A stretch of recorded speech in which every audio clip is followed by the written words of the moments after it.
KaraokeBooks. Middlemarch. George Eliot. Audiobook. Chapter 36. 'Tis strange to see the humors of these men. These great aspiring spirits, that should be wise. For being the nature of great spirits to love. To be where they may be most eminent. They, rating of themselves so far above. As in conceit, with whom they do frequent. Imagine how we wonder and esteem. All that they do or say, which makes them strive. To make our admiration more extreme. Which they suppose they cannot, lest they give notice of their extreme and highest thoughts. Daniel, Tragedy of Philotas. Mr. Vincey went home from the reading of the will with his point of view considerably changed in relation to many subjects. He was an open-minded man, but given to indirect modes of expressing himself. When he was disappointed in a market for his silk braids, he swore at the groom. When his brother-in-law Bulstrode had vexed him, he made cutting remarks on Methodism, and it was now apparent that he regarded Fred's idleness with a sudden increase of severity, by his throwing an embroidered cap out of the smoking-room onto the hall floor. "Well, sir," he observed, when that young gentleman was moving off to bed, "I hope you've made up your mind now to go up next term and pass your examination." "I've taken my resolution, so I advise you to lose no time in taking yours." Fred made no answer. He was too utterly depressed. 24 hours ago he had thought that instead of needing to know what he should do, he should by this time know that he needed to do nothing. That he should hunt in pink, have a first-rate hunter, ride to cover on a fine hack, and be generally respected for doing so. Moreover, that he should be able at once to pay Mr. Garth, and that Mary could no longer have any reason for not marrying him. And all this was to have come without study or other inconvenience, purely by the favor of Providence in the shape of an old gentleman's caprice. But now, at the end of the 24 hours, all those firm expectations were upset. It was rather hard lines, that while he was smarting under this disappointment he should be treated as if he could have helped it. But he went away silently and his mother pleaded for him. "Don't be hard on the poor boy, Vincey. He'll turn out well yet, though that wicked man has deceived him. I feel as sure as I sit here, Fred will turn out well, else why was he brought back from the brink of the grave? And I call it a robbery. It was like giving him the land, to promise it, and what is promising, if making everybody believe is not promising? And you see he did leave him £10,000, and then took it away again." "Took it away again," said Mr. Vincey, pettishly. "I tell you the lad's an unlucky lad, Lucy. And you've always spoiled him." "Well, Vincey, he was my first, and you made a fine fuss with him when he came." "You were as proud," said Mrs. Vincey, easily recovering her cheerful smile. "Who knows what babies will turn to?" "I was fool enough, I dare say," said the husband, more mildly, however. "But who has handsomer, better children than ours? Fred is far beyond other people's sons. You may hear it in his speech, that he has kept college company. And Rosamond, where is there a girl like her? She might stand beside any lady in the land, and only look the better for it. You see, Mr. Lydgate has kept the highest company and been everywhere, and he fell in love with her at once. Not but what I could have wished Rosamond had not engaged herself. She might have met somebody on a visit who would have been a far better match, I mean at her schoolfellow Miss Willoughby's. There are relations in that family quite as high as Mr. Lydgate's." "Damn relations," said Mr. Vincey, "I've had enough of them. I don't want a son-in-law who has got nothing but his relations to recommend him." "Why, my dear," said Mrs. Vincey, "you seemed as pleased as could be about it." "It's true, I wasn't at home, but Rosamond told me you hadn't a word to say against the engagement. And she has begun to buy in the best linen and cambric for her underclothing." "Not by my will," said Mr. Vincey. "I shall have enough to do this year, with an idle scamp of a son, without paying for wedding clothes. The times are as tight as can be, everybody is being ruined, and I don't believe Lydgate has got a farthing. I shan't give my consent to their marrying. Let 'em wait, as their elders have done before him. Rosamond will take it hard, Vincey, and you know you never could bear to cross her." "Yes, I could. The sooner the engagement's off, the better. I don't believe he'll ever make an income, the way he goes on. He makes enemies, that's all I hear of his making. But he stands very high with Mr. Bulstrode, my dear. The marriage would please him, I should think." "Please the deuce," said Mr. Vincey. "Bulstrode won't pay for their keep. And if Lydgate thinks I'm going to give money for them to set up housekeeping, he's mistaken, that's all. I expect I shall have to put down my horses soon. You'd better tell Rosie what I say." This was a not infrequent procedure with Mr. Vincey, to be rash in jovial assent, and on becoming subsequently conscious that he had been rash, to employ others in making the offensive retractation. However, Mrs. Vincey, who never willingly opposed her husband, lost no time the next morning in letting Rosamond know what he had said. Rosamond, examining some muslin work, listened in silence, and at the end gave a certain turn of her graceful neck, of which only long experience could teach you that it meant perfect obstinacy. "What do you say, my dear?" said her mother, with affectionate deference. "Papa does not mean anything of the kind," said Rosamond, quite calmly. "He has always said that he wished me to marry the man I loved. And I shall marry Mr. Lydgate. It is 7 weeks now since Papa gave his consent. And I hope we shall have Mrs. Breton's house. Well, my dear, I shall leave you to manage your papa. You always do manage everybody. But if we ever do go and get Damask, Sadler's is the place, far better than Hopkins's. Mrs. Breton's is very large, though. I should love you to have such a house, but it will take a great deal of furniture, carpeting and everything, besides plate and glass. And you hear, your papa says he will give no money. Do you think Mr. Lydgate expects it? You cannot imagine that I should ask him, mamma. Of course he understands his own affairs. But he may have been looking for money, my dear, and we all thought of your having a pretty legacy as well as Fred, and now everything is so dreadful. There's no pleasure in thinking of anything, with that poor boy disappointed as he is. That has nothing to do with my marriage, mamma. Fred must leave off being idle. I am going upstairs to take this work to Miss Morgan. She does the open hemming very well. Mary Garth might do some work for me now, I should think. Her sewing is exquisite. It is the nicest thing I know about Mary. I should so like to have all my cambric frilling double-hemmed. And it takes a long time." Mrs. Vincey's belief that Rosamond could manage her papa was well-founded.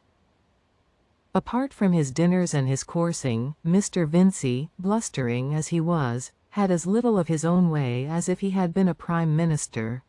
The force of circumstances was easily too much for him, as it is for most pleasure-loving florid men, and the circumstance called Rosamond was particularly forcible by means of that mild persistence which, as we know, enables a white soft living substance to make its way in spite of opposing rock.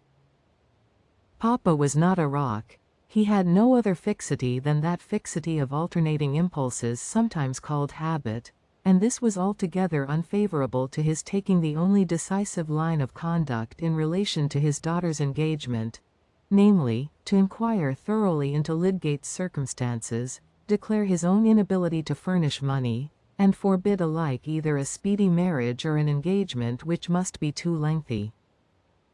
That seems very simple and easy in the statement, but a disagreeable resolve formed in the chill hours of the morning had as many conditions against it as the early frost, and rarely persisted under the warming influences of the day. The indirect though emphatic expression of opinion to which Mr. Vincey was prone suffered much restraint in this case. Lydgate was a proud man towards whom innuendos were obviously unsafe, and throwing his hat on the floor was out of the question. Mr. Vincey was a little in awe of him, a little vain that he wanted to marry Rosamond, a little indisposed to raise a question of money in which his own position was not advantageous, a little afraid of being worsted in dialogue with a man better educated and more highly bred than himself, and a little afraid of doing what his daughter would not like. The part Mr. Vincey preferred playing was that of the generous host whom nobody criticizes. In the earlier half of the day there was business to hinder any formal communication of an adverse resolve, in the later there was dinner, wine, whist, and general satisfaction. And in the meanwhile the hours were each leaving their little deposit and gradually forming the final reason for inaction, namely, that action was too late. The accepted lover spent most of his evenings in Lowick Gate, and a love-making not at all dependent on money advances from fathers-in-law, or prospective income from a profession, went on flourishingly under Mr. Vincey's own eyes. Young love-making, that gossamer web. Even the points it clings to, the things whence its subtle interlacings are swung, are scarcely perceptible. Momentary touches of fingertips, meetings of rays from blue and dark orbs, unfinished phrases, lightest changes of cheek and lip, faintest tremors. The web itself is made of spontaneous beliefs and indefinable joys, yearnings of one life towards another, visions of completeness, indefinite trust. And Lydgate fell to spinning that web from his inward self with wonderful rapidity, in spite of experience supposed to be finished off with the drama of Laura, in spite too of medicine and biology, for the inspection of macerated muscle or of eyes presented in a dish, like Santa Lucia's, and other incidents of scientific inquiry, are observed to be less incompatible with poetic love than a native dullness or a lively addiction to the lowest prose. As for Rosamond, she was in the water lily's expanding wonderment at its own fuller life, and she too was spinning industriously at the mutual web. All this went on in the corner of the drawing-room where the piano stood, and subtle as it was, the light made it a sort of rainbow visible to many observers besides Mr. Fairbrother. The certainty that Miss Vincey and Mr. Lydgate were engaged became general in Middlemarch without the aid of formal announcement. Aunt Bulstrode was again stirred to anxiety, but this time she addressed herself to her brother, going to the warehouse expressly to avoid Mrs. Vincey's volatility. His replies were not satisfactory. "Walter, you never mean to tell me that you have allowed all this to go on without inquiry into Mr. Lydgate's prospects?" said Mrs. Bulstrode, opening her eyes with wider gravity at her brother, who was in his peevish warehouse humor. "Think of this girl brought up in luxury, in too worldly a way, I am sorry to say, what will she do on a small income?" "Oh, confound it, Harriet. What can I do when men come into the town without any asking of mine? Did you shut your house up against Lydgate? Bulstrode has pushed him forward more than anybody. I never made any fuss about the young fellow. You should go and talk to your husband about it, not me." "Well, really, Walter, how can Mr. Bulstrode be to blame? I am sure he did not wish for the engagement. Oh, if Bulstrode had not taken him by the hand, I should never have invited him. But you called him in to attend on Fred, and I am sure that was a mercy," said Mrs. Bulstrode, losing her clue in the intricacies of the subject. "I don't know about mercy," said Mr. Vincey, testily. "I know I am worried more than I like with my family. I was a good brother to you, Harriet, before you married Bulstrode, and I must say he doesn't always show that friendly spirit towards your family that might have been expected of him. Mr. Vincey was very little like a Jesuit, but no accomplished Jesuit could have turned a question more adroitly. Harriet had to defend her husband instead of blaming her brother, and the conversation ended at a point as far from the beginning as some recent sparring between the brothers-in-law at a vestry meeting. Mrs. Bulstrode did not repeat her brother's complaints to her husband, but in the evening she spoke to him of Lydgate and Rosamond. He did not share her warm interest, however, and only spoke with resignation of the risks attendant on the beginning of medical practice and the desirability of prudence. I am sure we are bound to pray for that thoughtless girl, brought up as she has been, said Mrs. Bulstrode, wishing to rouse her husband's feelings. Truly, my dear, said Mr. Bulstrode, assentingly. Those who are not of this world can do little else to arrest the errors of the obstinately worldly. That is what we must accustom ourselves to recognize with regard to your brother's family. I could have wished that Mr. Lydgate had not entered into such a union, but my relations with him are limited to that use of his gifts for God's purposes which is taught us by the divine government under each dispensation. Mrs. Bulstrode said no more, attributing some dissatisfaction which she felt to her own want of spirituality. She believed that her husband was one of those men whose memoirs should be written when they died. As to Lydgate himself, having been accepted, he was prepared to accept all the consequences which he believed himself to foresee with perfect clearness. Of course he must be married in a year, perhaps even in half a year. This was not what he had intended, but other schemes would not be hindered, they would simply adjust themselves anew. Marriage, of course, must be prepared for in the usual way. A house must be taken instead of the rooms he at present occupied, and Lydgate, having heard Rosamond speak with admiration of old Mrs. Breton's house, situated in Lowick Gate, took notice when it fell vacant after the old lady's death, and immediately entered into treaty for it.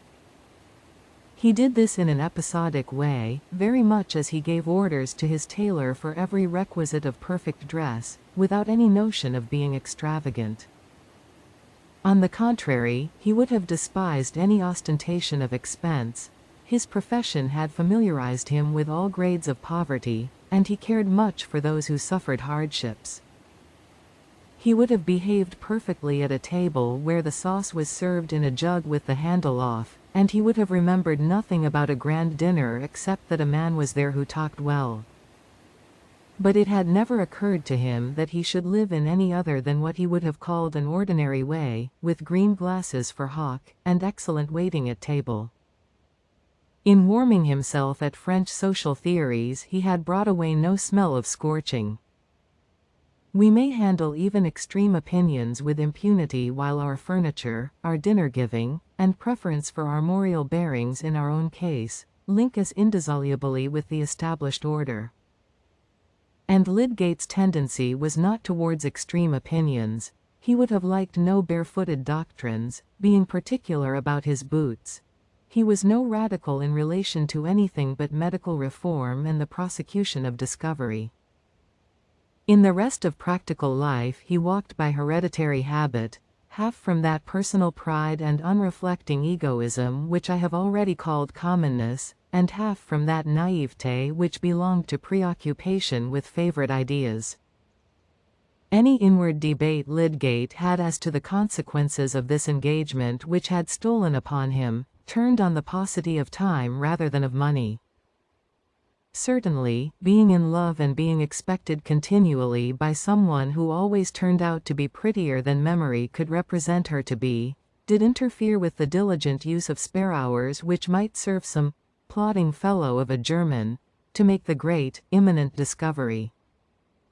This was really an argument for not deferring the marriage too long, as he implied to Mr. Fairbrother, one day that the vicar came to his room with some pond products which he wanted to examine under a better microscope than his own, and, finding Lydgate's table full of apparatus and specimens in confusion, said sarcastically. Eros has degenerated. He began by introducing order and harmony, and now he brings back chaos. Yes, at some stages, said Lydgate, lifting his brows and smiling, while he began to arrange his microscope. But a better order will begin after. Soon, said the vicar. I hope so, really. This unsettled state of affairs uses up the time, and when one has notions in science, every moment is an opportunity. I feel sure that marriage must be the best thing for a man who wants to work steadily. He has everything at home then, no teasing with personal speculations, he can get calmness and freedom. You are an enviable dog, said the vicar, to have such a prospect, Rosamond, calmness and freedom, all to your share. Here am I with nothing but my pipe and pond animalcules. Now, are you ready? Lydgate did not mention to the vicar another reason he had for wishing to shorten the period of courtship. It was rather irritating to him, even with the wine of love in his veins, to be obliged to mingle so often with the family party at the Vinceys, and to enter so much into Middlemarch gossip, protracted good cheer, whist-playing, and general futility. He had to be deferential when Mr. Vincey decided questions with trenchant ignorance, especially as to those liquors which were the best inward pickle, preserving you from the effects of bad air. Mrs. Vincey's openness and simplicity were quite unstreaked with suspicion as to the subtle offense she might give to the taste of her intended son-in-law, and altogether Lydgate had to confess to himself that he was descending a little in relation to Rosamond's family. But that exquisite creature herself suffered in the same sort of way. It was at least one delightful thought that in marrying her, he could give her a much-needed transplantation. Dear, he said to her one evening, in his gentlest tone, as he sat down by her and looked closely at her face. But I must first say that he had found her alone in the drawing-room, where the great old-fashioned window, almost as large as the side of the room, was open to the summer scents of the garden at the back of the house. Her father and mother were gone to a party, and the rest were all out with the butterflies. Dear, your eyelids are red. Are they? Said Rosamond. I wonder why. It was not in her nature to pour forth wishes or grievances. They only came forth gracefully on solicitation. As if you could hide it from me, said Lydgate, laying his hand tenderly on both of hers. Don't I see a tiny drop on one of the lashes? Things trouble you, and you don't tell me. That is unloving. Why should I tell you what you cannot alter? They are everyday things. Perhaps they have been a little worse lately.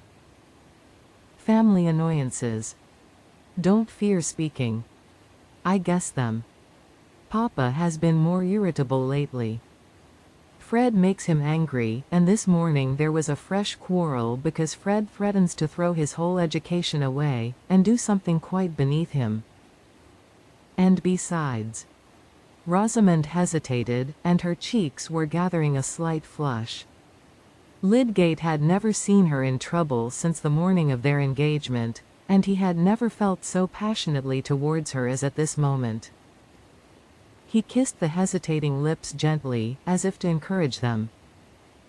I feel that Papa is not quite pleased about our engagement, Rosamond continued, almost in a whisper, and he said last night that he should certainly speak to you and say it must be given up. Will you give it up? Said Lydgate, with quick energy, almost angrily. I never give up anything that I choose to do, said Rosamond, recovering her calmness at the touching of this chord. God bless you, said Lydgate, kissing her again. This constancy of purpose in the right place was adorable. He went on. It is too late now for your father to say that our engagement must be given up. You are of age, and I claim you as mine. If anything is done to make you unhappy, that is a reason for hastening our marriage. An unmistakable delight shone forth from the blue eyes that met his, and the radiance seemed to light up all his future with mild sunshine. Ideal happiness, of the kind known in the Arabian Nights, in which you are invited to step from the labor and discord of the street into a paradise where everything is given to you and nothing claimed, seemed to be an affair of a few weeks' waiting, more or less. "Why should we defer it?" he said, with ardent insistence. "I have taken the house now, everything else can soon be got ready, can it not? You will not mind about new clothes. Those can be bought afterwards." "What original notions you clever men have," said Rosamond, dimpling with more thorough laughter than usual at this humorous incongruity. "This is the first time I ever heard of wedding clothes being bought after marriage." "But you don't mean to say you would insist on my waiting months for the sake of clothes?" said Lydgate, half thinking that Rosamond was tormenting him prettily, and half fearing that she really shrank from speedy marriage. "Remember, we are looking forward to a better sort of happiness even than this, being continually together, independent of others, and ordering our lives as we will.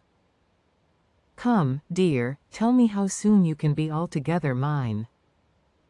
There was a serious pleading in Lydgate's tone, as if he felt that she would be injuring him by any fantastic delays.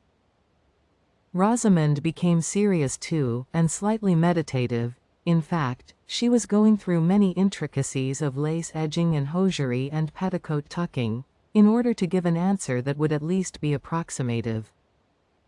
6 weeks would be ample. "Say so, Rosamond," insisted Lydgate, releasing her hands to put his arm gently round her.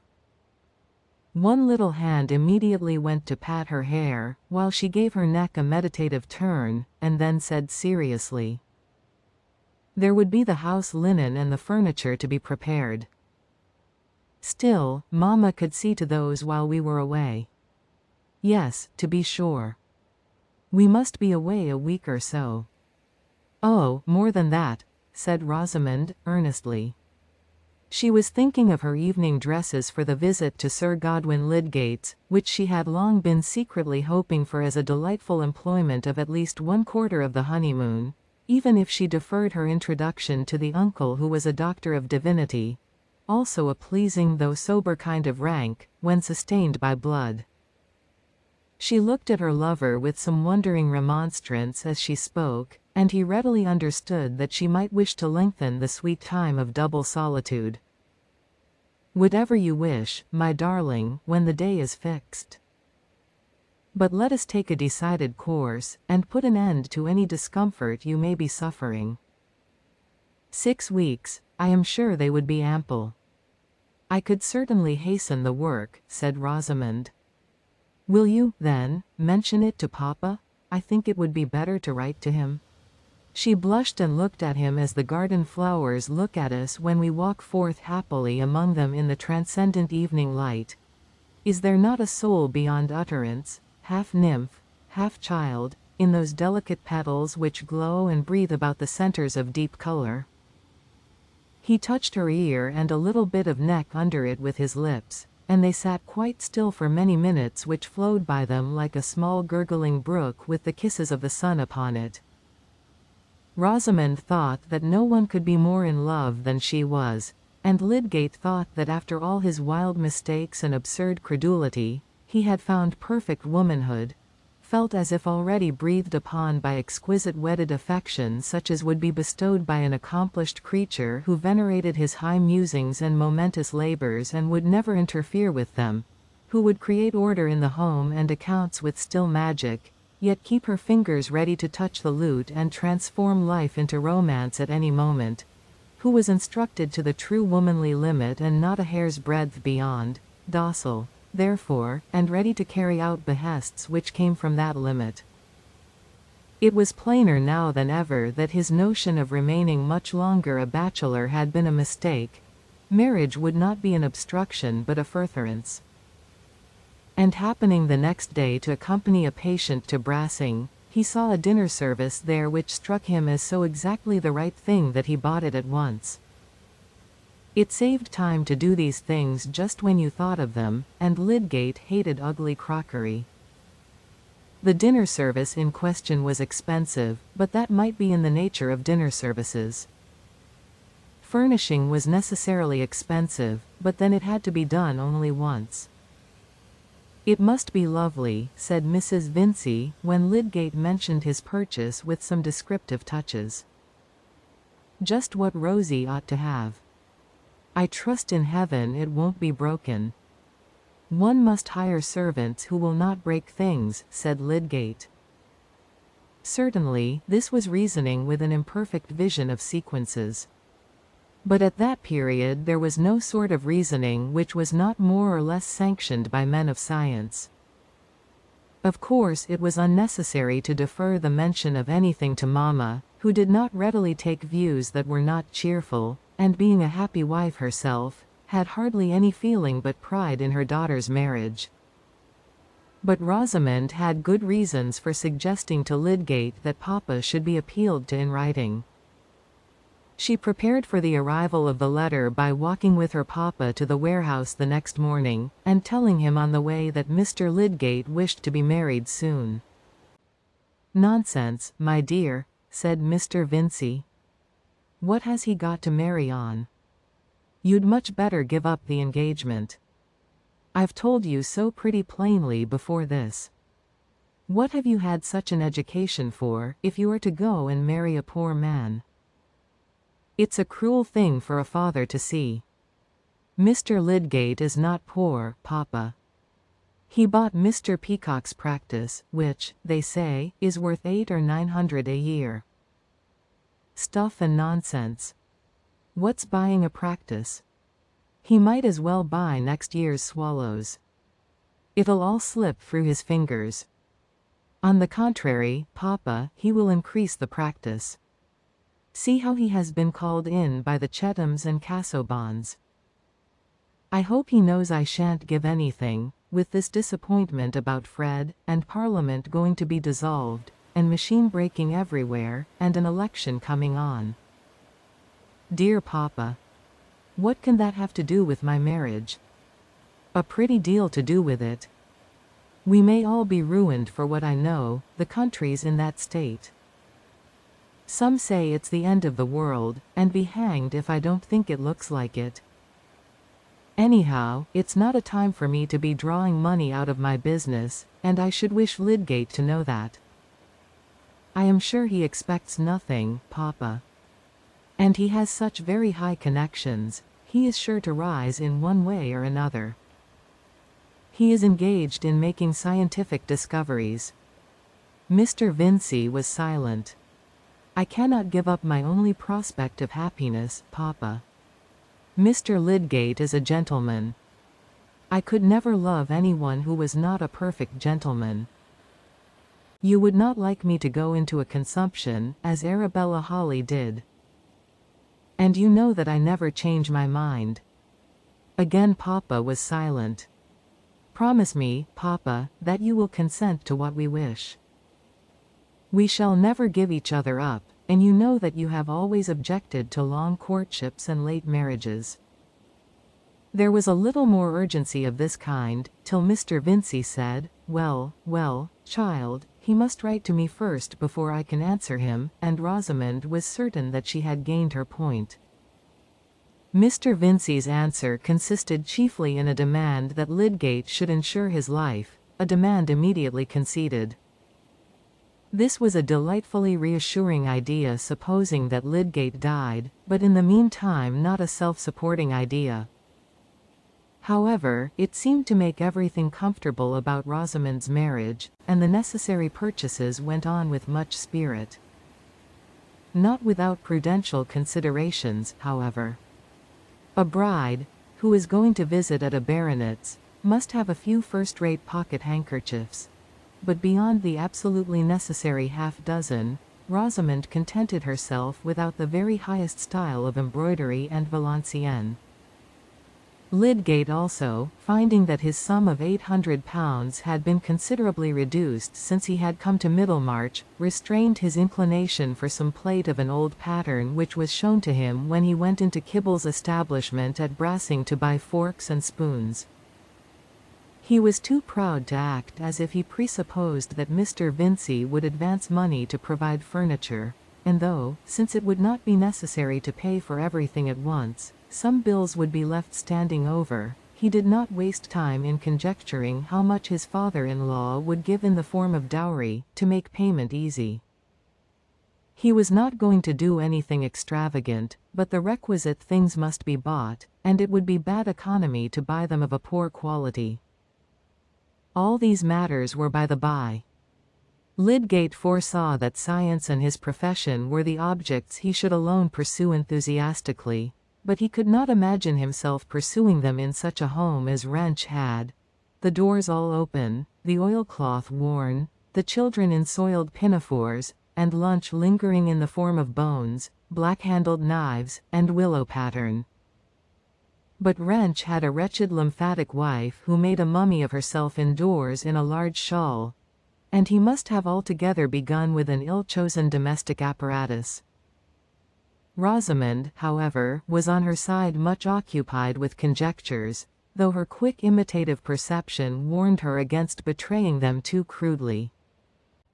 "I shall like so much to know your family," she said one day, when the wedding journey was being discussed. "We might perhaps take a direction that would allow us to see them as we returned. Which of your uncles do you like best?" "Oh, my Uncle Godwin, I think. He is a good-natured old fellow. You were constantly at his house at Quallingham when you were a boy, were you not? I should so like to see the old spot and everything you were used to." "Does he know you are going to be married?"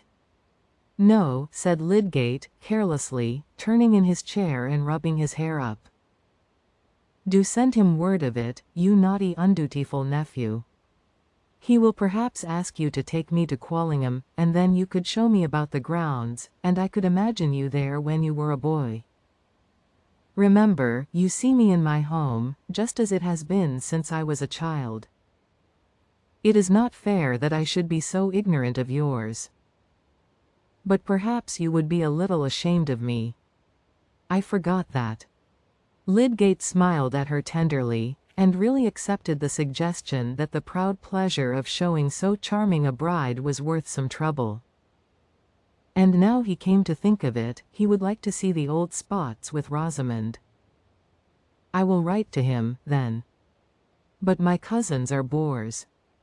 It seemed magnificent to Rosamond to be able to speak so slightingly of a baronet's family, and she felt much contentment in the prospect of being able to estimate them contemptuously on her own account.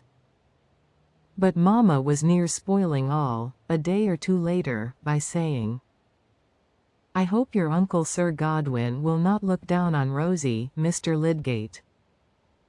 I should think he would do something handsome. 1,000 or 2 can be nothing to a baronet." "Mamma," said Rosamond, blushing deeply, and Lydgate pitied her so much that he remained silent and went to the other end of the room to examine a print curiously, as if he had been absent-minded. Mamma had a little filial lecture afterwards, and was docile as usual. But Rosamond reflected that if any of those high-bred cousins who were bores should be induced to visit Middlemarch, they would see many things in her own family which might shock them. Hence it seemed desirable that Lydgate should by and by get some first-rate position elsewhere than in Middlemarch, and this could hardly be difficult in the case of a man who had a titled uncle and could make discoveries. Lydgate, you perceive, had talked fervidly to Rosamond of his hopes as to the highest uses of his life, and had found it delightful to be listened to by a creature who would bring him the sweet furtherance of satisfying affection, beauty, repose, such help as our thoughts get from the summer sky and the flower-fringed meadows. Lydgate relied much on the psychological difference between what for the sake of variety I will call goose and gander, especially on the innate submissiveness of the goose as beautifully corresponding to the strength of the gander. If you liked what you heard, please subscribe to the channel.